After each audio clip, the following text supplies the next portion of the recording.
আসসালামু আলাইকুম সুপ্রিয় শিক্ষার্থীরা, আশা করি তোমরা সকলেই অনেক অনেক অনেক ভালো আছো। ঈদের পর আমাদের ব্যবসায় শিক্ষা শাখার আজকেই হচ্ছে সর্বপ্রথম ক্লাস। পিএম শুরু করি, খুবই ইম্পর্টেন্ট। আমরা আগে সূত্রটা একটু দেখি, ঠিক আছে? সূত্রটা হচ্ছে কি, আর আই প্রয়োজনীয় আয়ের হার, আর এফ রিস্ক ফ্রি অর্থাৎ কি ঝুঁকিবিহীন আয়ের হার, আর এম হচ্ছে রিস্ক মার্কেট বা বাজার ঝুঁকি, আর এম হচ্ছে রিস্ক মার্কেট বা কি বাজার ঝুঁকি। আবার আর এফ তো আমরা জানি রিস্ক ফ্রি, আর এটা হচ্ছে গুণ, আর বিআই মানে কি হচ্ছে বিটা বা পরিহারযোগ্য ঝুঁকি বা পরিহারযোগ্য ঝুঁকির পরিমাণ, সেটা হচ্ছে কি বিটা।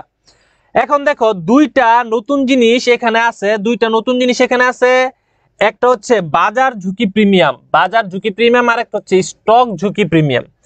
বাজার ঝুঁকি প্রিমিয়াম, স্টক ঝুঁকি প্রিমিয়াম। যখন আমরা এতটুকের কাজ করব, শুধুমাত্র কতটুকের কাজ, এই যে এতটুকের কাজ যখন আমরা শুধুমাত্র করব, বাজার ঝুঁকি থেকে ঝুঁকিমুক্ত আয়ের হারকে মাইনাস করব, তখন সেটাকে বলা হয় কি বাজার ঝুঁকি প্রিমিয়াম। সেটাকে কি বলা হয়? বাজার ঝুঁকি প্রিমিয়াম। তার মানে আর এম থেকে আর এফ মাইনাস করার পর যেই অ্যামাউন্ট বেরোবে সেই অ্যামাউন্টকে বলা হয় বাজার ঝুঁকি প্রিমিয়াম। খুবই ইম্পর্টেন্ট, একটু মনোযোগ দাও, ঠিক আছে? একটু মনোযোগ দাও। তোমাদের যে বন্ধুরা এখনো ক্লাসে আসে নাই তাদেরকে একটু মেনশন দাও। ক্লিয়ার? ওকে, করতেছি। ওকে, ঠিক আছে। দেখো তাহলে হচ্ছে আর এম থেকে আর এফ মাইনাস দিলে পাই কি বাজার ঝুঁকি প্রিমিয়াম। আর যদি আমি আবার এতটুকু করি, কতটুকু? যদি আমি এতটুকু করি, এই আর এম থেকে শুরু করে একদম বিটার আগ পর্যন্ত, তাহলে সেটাকে বলবে কি? সেটাকে বলবে স্টক ঝুঁকি প্রিমিয়াম, স্টক ঝুঁকি প্রিমিয়াম অথবা শেয়ার ঝুঁকি প্রিমিয়াম, ঠিক আছে? একটা হচ্ছে বাজার ঝুঁকি প্রিমিয়াম আর একটা হচ্ছে স্টক ঝুঁকি প্রিমিয়াম। একটা স্টক ঝুঁকি প্রিমিয়াম আর একটা কি বাজার ঝুঁকি প্রিমিয়াম। এই দুইটার ভিতরে পার্থক্য আছে। তাহলে আর এম মাইনাস আর এফ হচ্ছে বাজার ঝুঁকি প্রিমিয়াম, আর আর M minus R F into beta সেটা হচ্ছে কি স্টক ঝুঁকি প্রিমিয়াম। ক্লিয়ার? তাহলে সূত্রটা আমরা শিখলাম। আমরা সরাসরি অঙ্কে চলে যাব। সরাসরি কিসে চলে যাব? অঙ্কে চলে যাব, কারণ এটা খুবই সহজ। দেখো এখানে আরেকটা সূত্র আছে, সেই সূত্র একটু পরে আবার আমরা এসে শিখবো। আগে আমরা অঙ্কতে যাই। এইখানে দেখো বলছে কি, বাটা কোম্পানির শেয়ারের বিটার মান 2। বাটা কোম্পানির শেয়ারের বিটার মান কত? বিটার মান বলছে কত? 2। ঝুঁকি মুক্ত আয়ের হার 6%। এখানে দেখো বলছে বাজার ঝুঁকি 15%।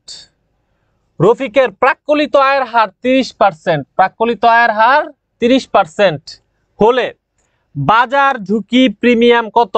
কত বলছে কি বাজার ঝুঁকি প্রিমিয়াম কত? তাহলে বাজার ঝুঁকি প্রিমিয়াম কিভাবে বের করে? এখানে দেখো এটা হচ্ছে আর এম, বাজার ঝুঁকি হচ্ছে আর এম রিস্ক মার্কেট, ঝুঁকি মুক্ত আয়ের হার হচ্ছে আর এফ রিস্ক ফ্রি। তাহলে এই আর এম থেকে আমি যদি আর এফ বাদ দিয়ে দেই, তাহলে আমার বের হয়ে যাবে কি বাজার ঝুঁকি প্রিমিয়াম। তাহলে 15 থেকে আমি যদি 6 বাদ দেই, 15 থেকে যদি আমি 6 বাদ দেই, 15% থেকে যদি আমি 6% বাদ দেই, তাহলে থাকে কত পার্সেন্ট? 9%।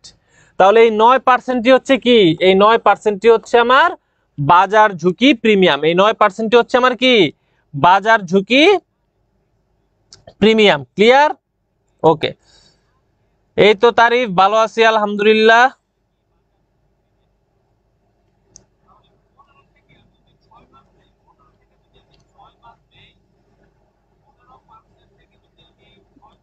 ওকে সুমাইয়া, ঠিক আছে। আর এম মাইনাস আর এফ। ওকে, আচ্ছা দেখো খতে বলছে শেয়ারটিতে বিনিয়োগ করা কি উচিত হবে? শেয়ারটিতে কি বিনিয়োগ করা উচিত হবে? সিপিএম থেকে আমাদেরকে এইভাবে প্রশ্ন করে, আমরা তখন অঙ্ক করি।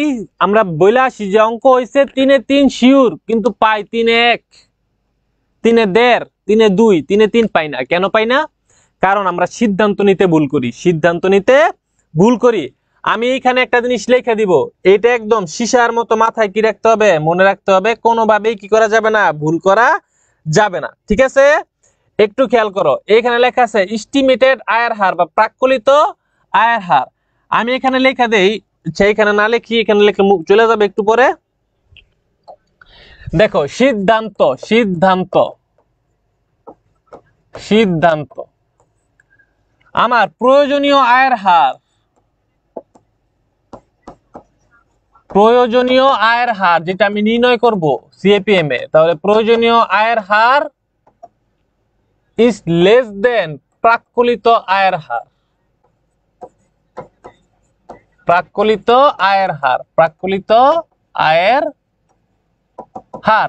এই যে এটা হচ্ছে আমার কি সিদ্ধান্ত নেওয়ার মাধ্যম। তার মানে প্রয়োজনীয় আয়ের হারটা যদি প্রাক্কলিত আয়ের হারের চেয়ে কি হয়, কম হয়, তাহলে আমি প্রকল্পে বিনিয়োগ করব, নয়তো আমি প্রকল্পে বিনিয়োগ করব না। এই সিদ্ধান্তটা মাথায় রাখতে হবে যে প্রয়োজনীয় আয়ের হার যদি প্রাক্কলিত আয়ের হার চেয়ে কি হয়, কম হয়, তাহলে আমরা কি করব, বিনিয়োগ করব। তাহলে আমরা এই অঙ্কটা করি, দেখি বিনিয়োগ করা যাবে নাকি বিনিয়োগ করা যাবে না। তাহলে আর এফ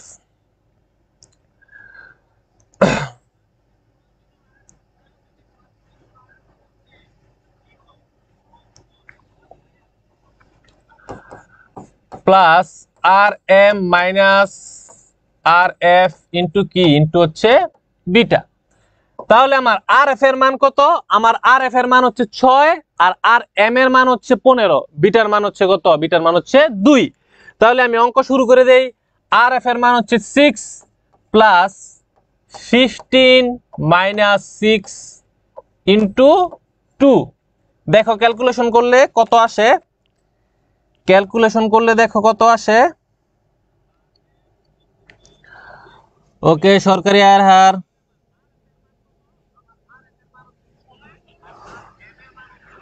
আচ্ছা সারা তুমি একটা প্রশ্ন করছো, সেটাও বুঝাই দিব, ঠিক আছে। আচ্ছা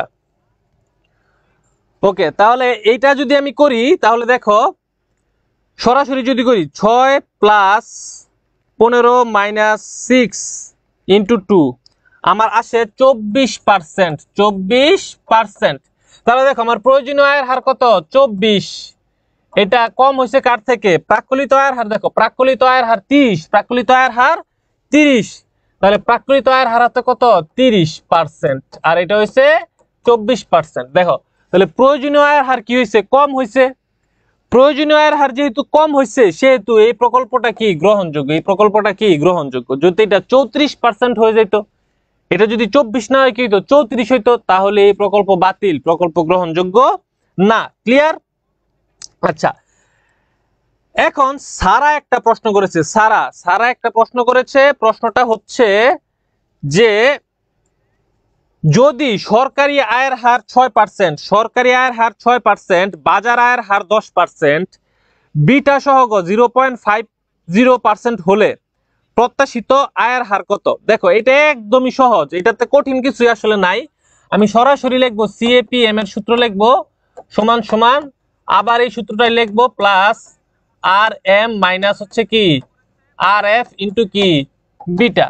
তো সমান সমান তোমার সরকারি আয়ের হার 6%, সরকারি আয়ের হার, একটা জিনিস খেয়াল করো, সরকারি আয়ের হার, তারপরে হচ্ছে তোমার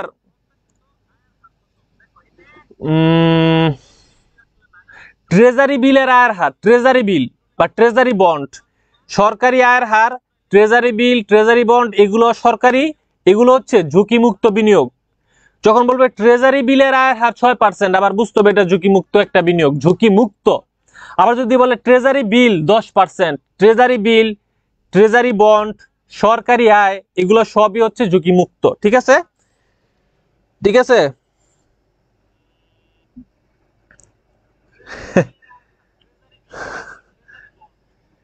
নোমান স্যার লেখছে তার মনের গণিত আজও বুঝলাম না, এত কঠিনটা কি বুঝবে, এগুলো তো সহজ, সবাই পারবে ইনশাল্লাহ।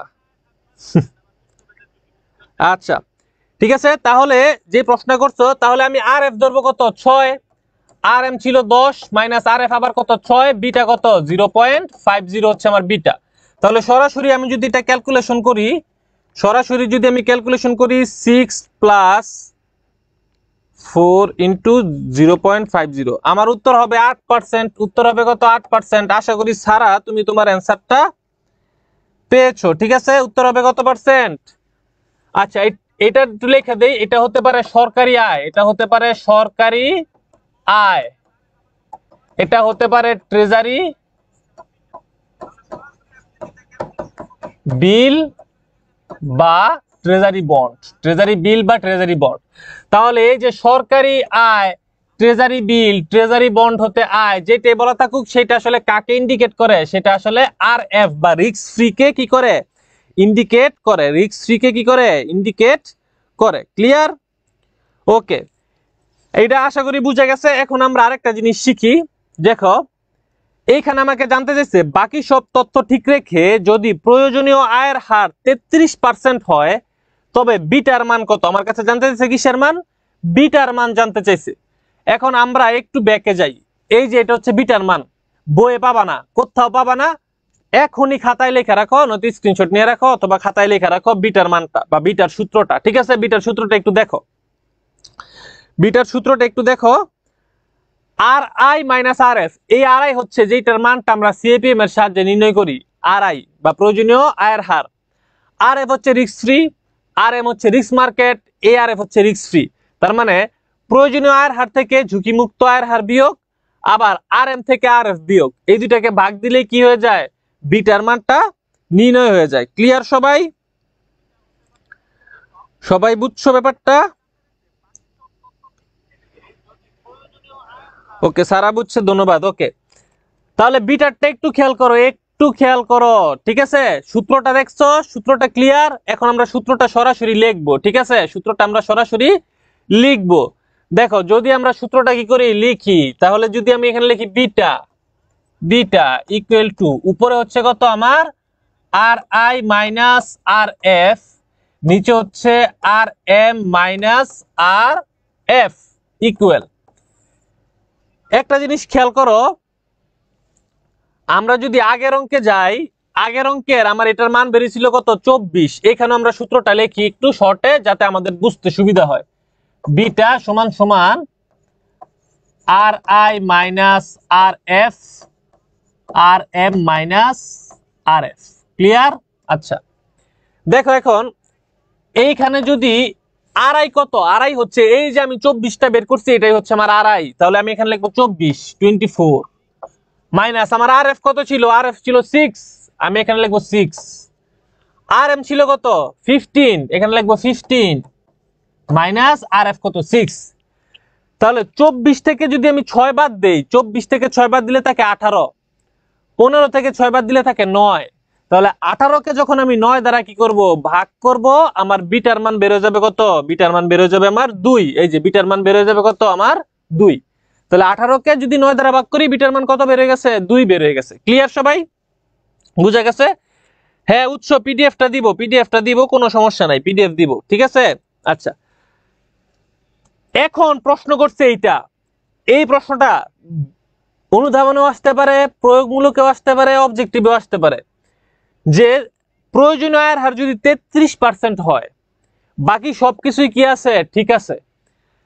আয়ের হার, ঝুঁকিমুক্ত আয়ের হার 6%, বাজার ঝুঁকি আছে কত পার্সেন্ট? 15%, কিন্তু শুধুমাত্র প্রয়োজনীয় আয়ের হার 24% না, প্রয়োজনীয় আয়ের হার হয়েছে কত পার্সেন্ট? 33%। তাহলে বিটার মান কত হবে? তাহলে বিটার মান কত হবে? তাহলে দেখো আমি যদি এটা করতে যাই, তাহলে আমার আয়ের হার বলে দিছে কত পার্সেন্ট? 33%। আর এফ কত? আর এফ হচ্ছে আমার 6%, ঝুঁকিমুক্ত বিনিয়োগ হচ্ছে 6%। আর এম হচ্ছে 15, আবার ঝুঁকিমুক্ত হচ্ছে 6।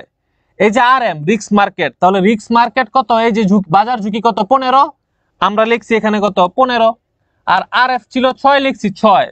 তাহলে উপরে থাকে কত? উপরে থাকে 27, নিচে থাকে হচ্ছে 9। যদি আমি কাটাকাটি করি তাহলে কত বেরোবে? 3। কত বেরোবে? 3। তাহলে বিটার মান হবে কত? বিটার মান হবে 3। বিটার মান হবে কত? বিটার মান হবে 3। ক্লিয়ার সবাই?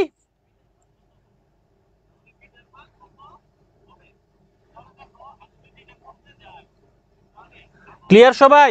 বুঝা গেছে? তাহলে বিটার মান যদি আমাকে কি করতে বলে? নির্ণয় করতে বলে, আমরা বিটার মান এখন নির্ণয় করতে পারবো ইনশাল্লাহ। সূত্রটা জাস্ট মনে রাখতে হবে, একদমই সহজ, একদমই কি সহজ। ঠিক আছে? ক্লিয়ার? আচ্ছা, তাহলে আমাদের দুইটা শেষ, দুইটা টপিক শেষ। একটা হচ্ছে আদর্শ বিচ্যুতি, আমরা নামাজের আগে অধ্যায় শেষ করব, নামাজের বিরতির পর আমরা হচ্ছে অষ্টম অধ্যায় কি করব? শেষ করব। অষ্টম অধ্যায় খুবই সহজ, মাত্র 4টা সূত্র আছে। নগদ আন্তঃপ্রবাহটা যদি কেউ বুঝে কিভাবে বের করে, এরপরে খালি সূত্রগুলো যদি মুখস্থ থাকে, অঙ্ক এমনি পারা যায়। অঙ্ক একদম সহজ, অঙ্কতে কিছু নাই। আমরা শুধুমাত্র একটা নগদ প্রবাহ মানে নগদ আন্তঃপ্রবাহ নির্ণয় করব, সেই একটা থেকে আমরা 4টা গড় মুনাফার হার বের করব, তারপর হচ্ছে এনপিভি বের করব, আইআরআর বের করব, পেব্যাক বের করব। একটা উদ্দীপক থেকে 4টা বের করে শিখাই দিব যে কিভাবে করতে হয় জাস্ট, ঠিক আছে। আর সবগুলাতে কোন কোন জায়গায় সমস্যা হইতে পারে সেটাও বলবো, সেটাও মাথায় রাখলেই অঙ্ক একদম ক্লিয়ার। তো এরপরে শুধু প্র্যাকটিস করবা, ঠিক আছে। দুই দিন বা একদিন প্র্যাকটিস করবা, ফিনান্স খালি রাইখা দিবা ঢিল দিয়া। 7 দিন বন্ধ আছে, 7 দিন আমরা আবার প্র্যাকটিস করব, একদম ক্লিয়ার। ওকে, আচ্ছা, ওকে, সবার ক্লিয়ার? ওকে।